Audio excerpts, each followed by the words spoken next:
तो देखते हैं कोएफिशिएंट ऑफ रेस्टिट्यूशन और उसके रिलेटेड एक एमसीक्यू जो पेपर में दिया हुआ है एनटीए के पेपर में। तो कोएफिशिएंट ऑफ रेस्टिट्यूशन ऐसा होता है कि जैसे imagine there are two balls,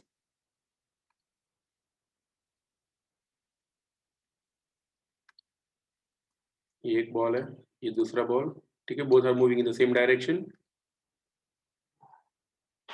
like this.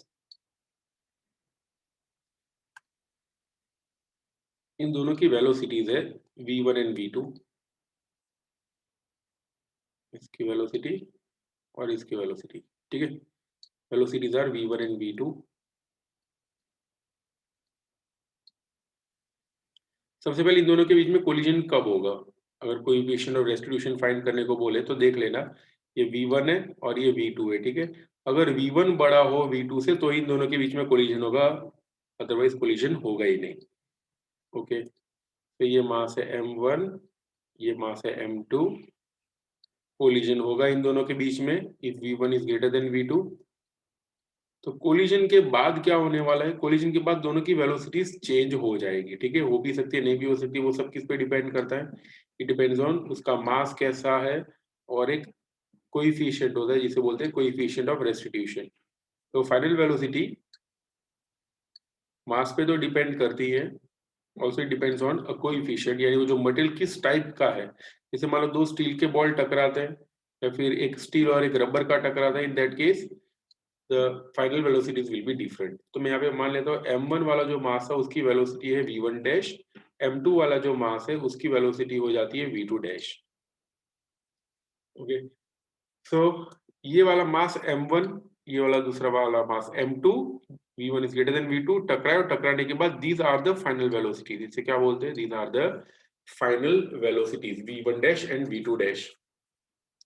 And coefficient of restitution is defined as, कैसे डिफाइन किया जाता है इसे? It is defined as E is equal to, ध्यान देना, velocity of second sphere with respect to first sphere after collision। समझ में आ रहा है? collision के बाद velocity of second with respect to first divided by collision से पहले की बात अगर देखें तो velocity of first sphere with respect to second before collision।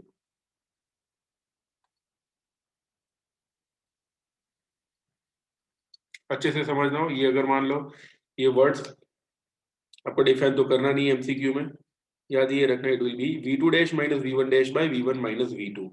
Now it will be v2 dash minus v1 dash by v1 minus v2। इन दोनों की velocities का डिफरेंस और इन दोनों की वेलोसिटी का डिफरेंस, ठीक है। अगर उन दोनों का रेशियो फाइंड कर ले तो वो रेशियो हमेशा कांस्टेंट रहेगा और उसी को बोलते हैं coefficient of restitution.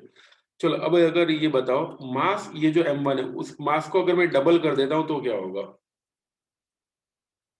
Coefficient of restitution क्या हो जाएगा अगर मास में डबल करता हूं तो? याद रखना, मास अगर मैं डबल कर दूंगा तो नो डाउट ये फाइनल वेलोसिटीज जो होंगी वो अलग अलग होगी, बट ये कुछ इस तरह से अलग होगी सो दैट ई का वैल्यू सेम ही मिले।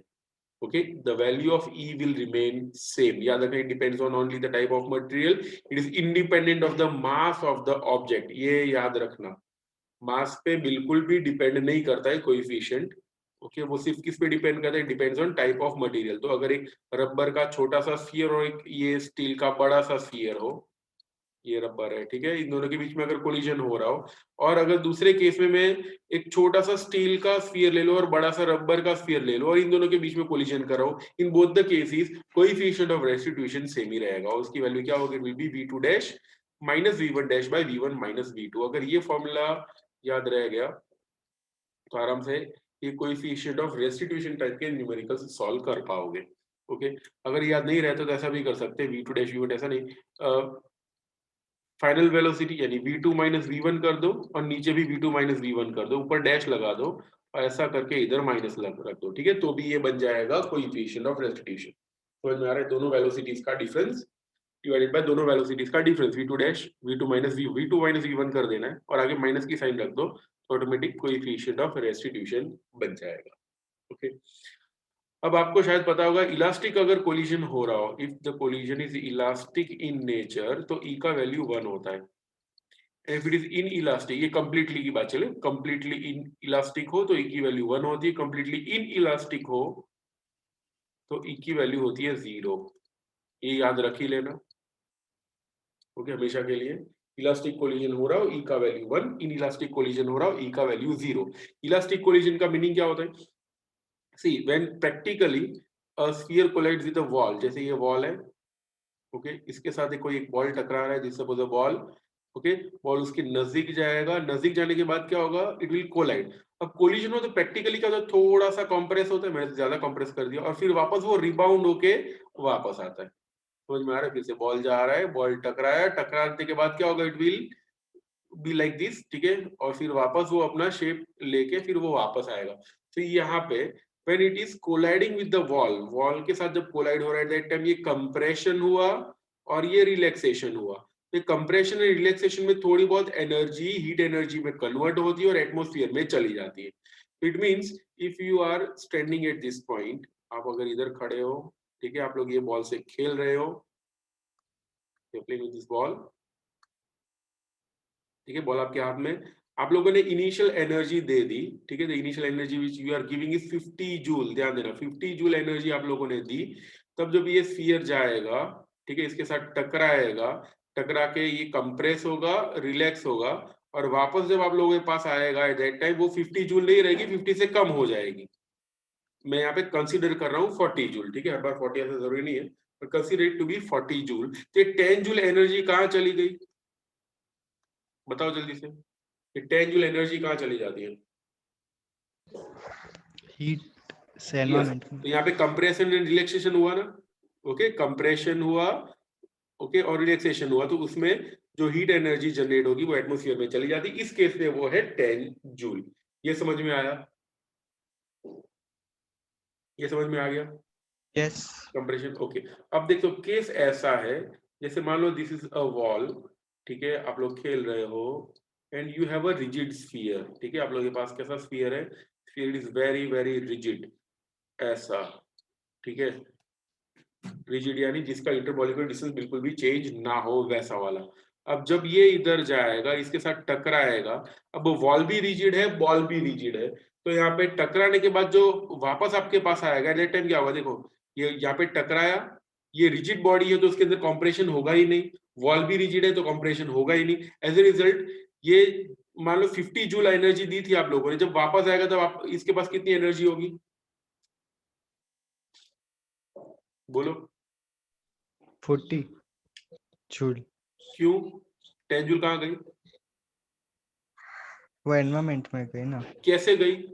चलो इस केस में 10 जूल क्यों चली जाती थी एनवायरनमेंट में? वो कंप्रेशन और कंप्रेशन, चलो रिलैक्सेशन इसमें के लिए। कंप्रेशन हो रहा है, रिजिड बॉडी में कंप्रेशन हो रहा है? नहीं हो रहा है, तो वो जूल एनर्जी जाएगी एटमॉस्फेयर में? नहीं जाएगी। नहीं जाएगी। तो 50 जूल से फेंका तो वापस कितनी वेलोसिटी से, मींस कितनी एनर्जी से आएगा? 50 जूल। 50 जूल। समझ में आ रहा है? तो फाइनल एनर्जी और इनिशियल एनर्जी 50 जूल ही रहेगी। 50 जूल से फेंका, 50 जूल से वापस आया, there is no loss of heat energy anywhere, ठीक है, कहीं भी हीट एनर्जी के फॉर्म में यहाँ पे लॉस नहीं होगा। तो अगर मान लो ये वाले केस में if you are throwing the ball with the speed of 10 metre per second, ठीक है, 10 मीटर पर सेकेंड से आप लोगों ने फेंका, तो जब वो वापस आपके पास आएगा तो उसकी स्पीड कितनी, वेलोसिटी कितनी होगी? कम हो जाती है। कम हो जाएगी? पक्का? हाँ सर। देखो हाँ काइनेटिक एनर्जी पक्का। चेंज हुई यहाँ पे। काइनेटिक एनर्जी का इक्वेशन है हाफ mv स्क्वायर, ये कांस्टेंट होता है, ठीक है, इधर ये वाले केस में ये हाफ mv स्क्वायर कांस्टेंट है काइनेटिक एनर्जी, मास चेंज नहीं हो रहा है, तो वेलोसिटी का स्क्वायर चेंज होगा? बोलो। काइनेटिक एनर्जी कांस्टेंट है, मास चेंज नहीं हो रहा है, तो वेलोसिटी भी चेंज नहीं होगी ना। समझ में आ रहा है? तो सर वो जब हम वो दूसरे बॉल से खेलते हैं, मतलब स्टील के बॉल से, तो हम जो स्पीड से फेंकते हैं, फिर तो हम थोड़े आगे चले जाते हैं ना कैच करने, वो हाँ, स्पीड तो कम ये वाला से केस हो आती गया, दिस इज दिस केस कि जब चलो भाई आप लोगों ने 10 की स्पीड से फेंका इसे, ठीक है, तो जब वापस आएगा उसकी स्पीड हो जाएगी 8 मीटर पर सेकंड। क्यों? Because this loss of velocity is due to the loss of energy. इसलिए आपको ये बॉल यहाँ पे नहीं बढ़ी, यहाँ पे गिरेगा, इसलिए आपको दौड़ के यहाँ पे आगे आना पड़ेगा। समझ में आ रहा है? Yes sir. बट ये वाले केस में क्या होगा, 10 मीटर पर सेकंड से आप लोगों ने फेंका, तो जब वापस आएगा तब उसकी वेलोसिटी क्या होगी? 10 मीटर पर सेकेंड। नहीं, और कुछ बताओ। उसकी स्पीड 10 मीटर पर सेकंड होगी, बट वेलोसिटी क्या होगी?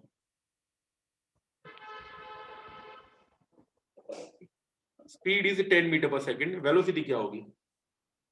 स्पीड वेलोसिटी अलग अलग होते, पता है ना? हाँ सर। तो होगा ये माइनस। समझ में आ रहा है? गया तब इस डायरेक्शन में था, वापस आया तब डायरेक्शन ऑपोजिट हो रही है। ओके, देयरफॉर जाते वक्त 10 मीटर पर सेकंड, वापस आया तब -10 metre per second. Minus. Wall कैसी है यहाँ पे? वॉल इज रिजिड, इसकी वेलोसिटी तो चेंज होने ही नहीं वाली। इसकी पहले वेलोसिटी कितनी थी? 0, बाद में भी वेलोसिटी कितनी है? 0। ठीक है, तो अगर इसको मैं ऑब्जेक्ट नंबर 1 बोल देता हूं, this wall is object number 2, तो वॉल के लिए v2 0 है और v2 डैश भी 0 है। ओके, बॉल के लिए क्या है? पहले v1 की वैल्यू है 10, v1 इज 10, और v2 कितना है यहाँ पे? It is -10। तो अगर इस केस में कोएफिशिएंट ऑफ रेस्टिट्यूशन फाइंड करते हैं तो कितना आएगा बताओ? E इज इक्वल टू क्या करना है? v2 minus v1, v2 minus v1, ऊपर डैश लगा देना है बस। क्या आंसर आएगा बताओ?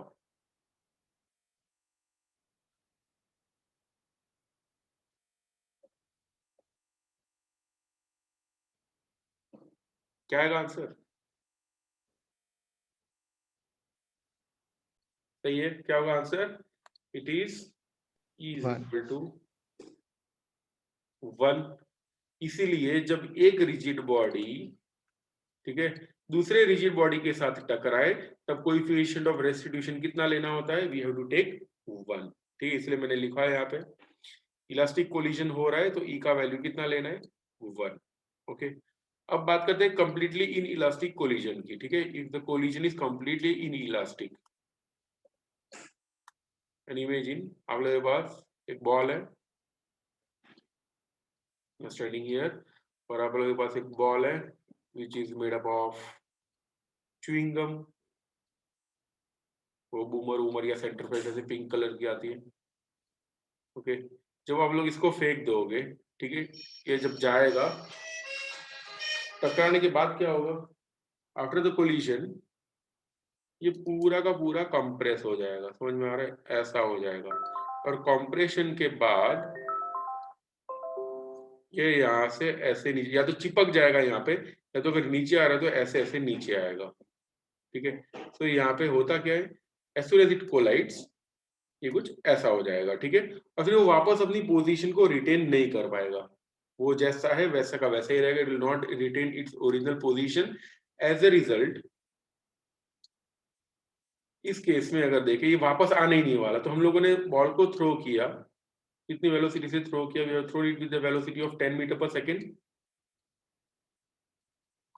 ये वापस तो आ ही नहीं रहा, वापस आएगा 0 से। This is v1, this is v2, wall तो वही स्टेशनरी है, v2 is equal to 0, v2 dash also is equal to 0। तो इस केस में E का वैल्यू क्या होगा? What is the value of E in this case?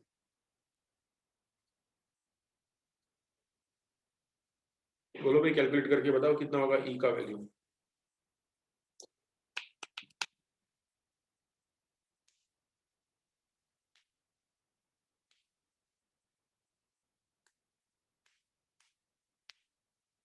करो कैलकुलेट और बताओ।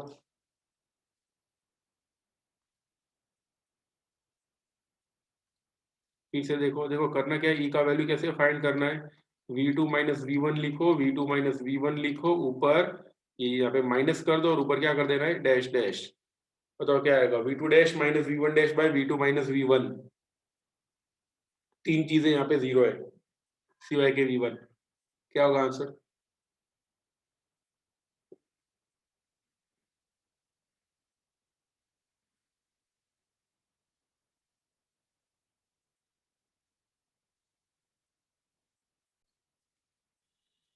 सो for such type of inelastic collision E का वैल्यू जीरो होता है। अब वो वाला एमसीक्यू देखते हैं। सो अभी देखते हैं MCQ number 27। A metal ball falls from a height 1 metre, ठीक है, h is equal to 1 metre से एक बॉल गिरा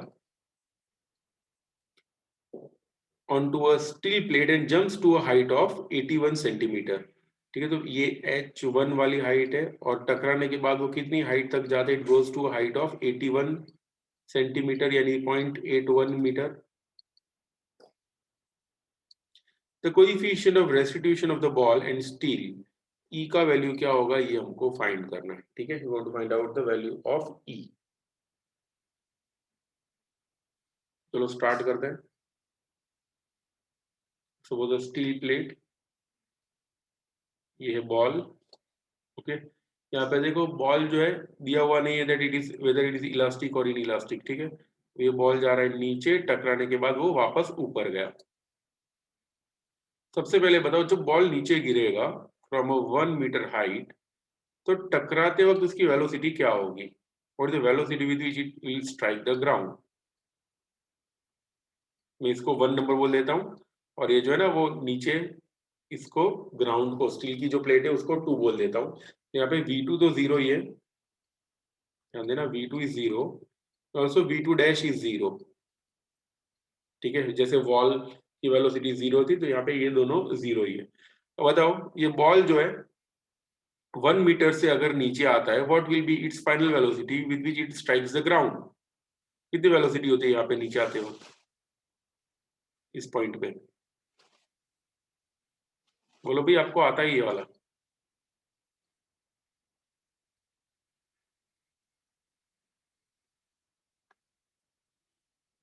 नहीं, वेलोसिटी इज नॉट -1 या ऐसा कुछ भी।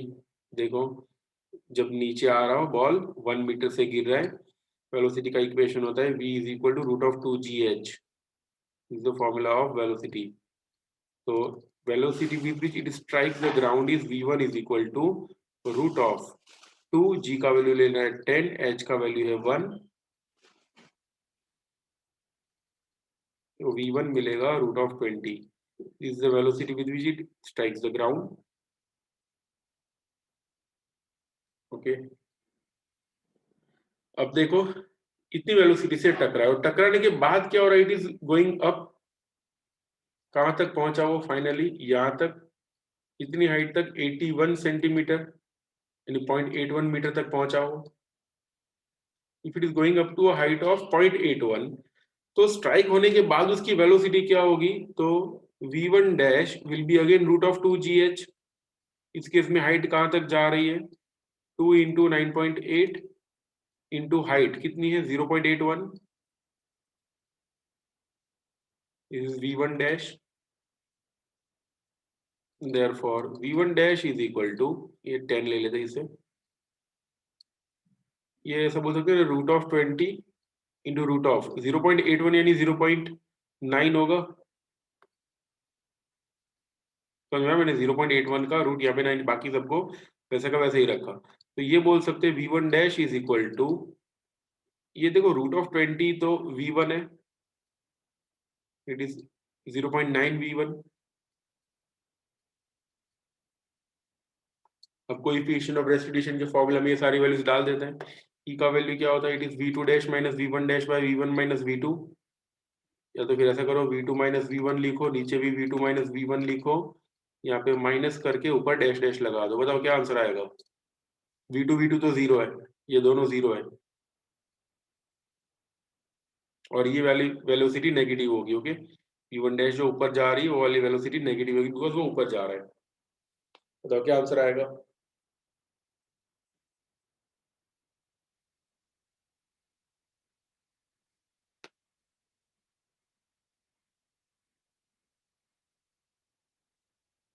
बोलो भाई क्या आंसर आएगा?